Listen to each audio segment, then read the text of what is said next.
ابو سعید خدری رضی اللہ تعالیٰ عنہ بیان کرتے ہیں کہ نبی صلی اللہ علیہ وسلم نے تو اس قدر نگاہوں کو نیچا رکھنے کو حکم دیا ہے کہ ہم بعض دفعہ بازار میں بیٹھ جاتے تھے. پہلے یہ سلسلہ بہت ہوتا تھا. گاؤں کے اندر کوئی بورڈ ہوتا تھا اور اس کے گرد ایک تھڑا سا بنا ہوا ہے. لوگ اس چبوترے پہ جا کے بیٹھتے, خوش گپیاں کرتے, فارغ ٹائم وہاں بتاتے. یہ صحت کے لیے بہت اچھا ہے. بندہ اپنے ساری ایکٹیویٹیز کو کبھی کبھار چھوڑ کے نا دوستوں کے ساتھ بیٹھ جائے اور ایویں ہی بس باتیں شاتیں کرے, تھوڑا سا اپنے کو خوش کرے, اپنی جو برڈن ہے ذہنی طور پہ اس سے تھوڑا سا بندہ ایگزاسٹ ہو جاتا ہے. یہ لیئر ٹائم اس کو بولتے ہیں بادل. تو یہ لیئر ٹائم بہت ہوتا تھا, دیہاتوں میں ہوتا تھا, شہروں میں بھی یہ تھڑا سسٹم جس کو کہتے ہیں. اور تھڑوں پہ بیٹھنے والے بڑے بڑے سیاسی بندے ہوتے ہیں, سیاست کی بڑی بڑی بات کرتے ہیں, سیاست کے بڑے داؤ پیچ ایک دوسرے کو بتا رہے ہوتے ہیں, شیئر کر رہے ہوتے ہیں. صحافی بڑے بڑے تھڑوں پہ بیٹھ کے ایک دوسرے کے ساتھ خبریں ڈسکس کیا کرتے, اندر کی خبریں ڈسکس کیا کرتے تھے. تو ابھی وہ کلچر ختم ہوتا جا رہا ہے. تو یہ کلچر تھا, صحابہ بھی بیٹھ جاتے تھے. اب یہ تھڑے وغیرہ یہ سارے بازاروں میں موسٹلی ہوتے ہیں, اس قسم کی چیزیں گزرگاہ سے پہ ہوتے ہیں. تو آپ نے فرمایا کہ یار ایاکم والجلوس فی الطرقات, یہ راستے میں یوں نہ بیٹھا کرو.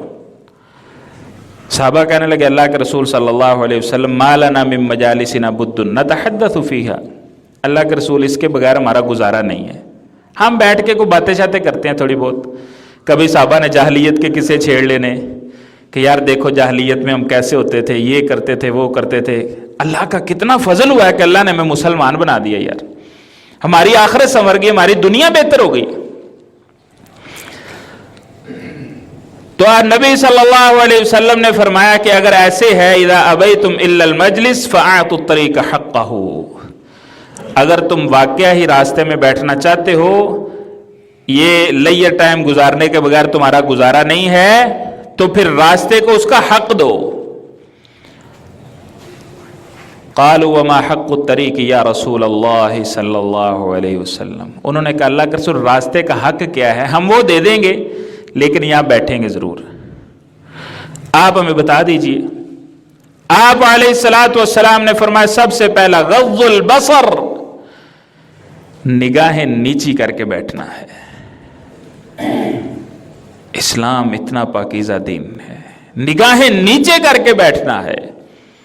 وکف الاذی, کسی کو تکلیف نہیں دینی. یہاں دو نوجوان بیٹھے ہوں, پاس سے کوئی عورت گزر جائے, وہ کیا پٹاکا جا رہی ہے,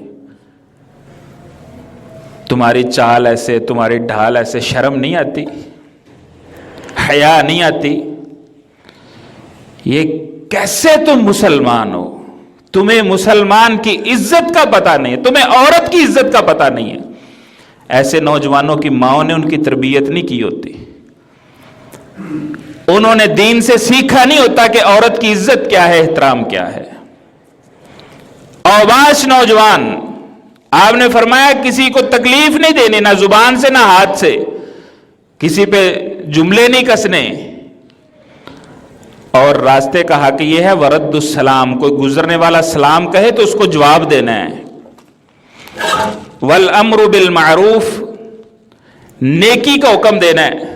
والنہی عن المنکر, اور برائی سے منع کرنا ہے. یہ آپ نے فرمایا راستے کا حق ہے. یہ 5 کام اگر کر سکتے ہو تو یہاں بیٹھو, وگرنہ یہاں بیٹھنے کی کوئی ضرورت نہیں ہے. آپ نے فرمایا یہ 5 کام کر سکتے ہو, نگاہیں نیچی کر کے بیٹھنا ہے, کسی کو تکلیف نہیں دینی, گزرنے والا سلام کہے تو جواب دینا ہے, نیکی کا حکم دینا ہے, جو بھی موقع ملے گزرتے ہوئے یا بیٹھے ہوئے نیکی کا حکم دینا اور برائی سے روکنا ہے. پھر تم بیٹھ سکتے ہو, وگرنہ نہیں بیٹھ سکتے.